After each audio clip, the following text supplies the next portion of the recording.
ಇಲ್ಲ. ಹಿಮ್ಸ್ ಆಸ್ಪತ್ರೆ ಬಳಿ ವೆಂಕಟೇಶ್ ಕುಟುಂಬದ ಆಕ್ರಂದನ ಮುಗಿಲು ಮುಟ್ಟಿತ್ತು. ಮೃತದೇಹ ನೋಡೋದಕ್ಕೆ ಬಂದ ಡಿಎಫ್ಒಗೂ ಕುಟುಂಬಸ್ಥರು ತರಾಟೆ ತೆಗೆದುಕೊಂಡ್ರು. 67 ವರ್ಷದ ಸಿಬ್ಬಂದಿಯನ್ನ ಆನೆ ಕಾರ್ಯಾಚರಣೆಗೆ ಬಳಸಿಕೊಂಡಿದ್ದಕ್ಕೆ ಆಕ್ರೋಶವನ್ನ ಹೊರಹಾಕಿದ್ದಾರೆ.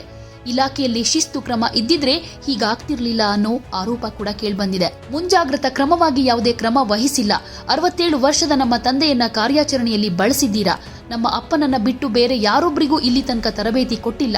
ನಿಮ್ಮ ಇಲಾಖೆಯ ನಿರ್ಲಕ್ಷ್ಯವೇ ನಮ್ಮ ತಂದೆಯ ಸಾವಿಗೆ ಕಾರಣ ಅಂತ ಅವರ ಮಗ ತರಾಟೆಗೆ ತೆಗೆದುಕೊಂಡ್ರು. ಅರವಳಿಕೆ ಮದ್ದು ಕೊಡೋದಕ್ಕೆ ಹೋದಾಗ ಈ ರೀತಿ ಅನಾಹುತ ನಡೆದ್ಬಿಟ್ಟಿದೆ.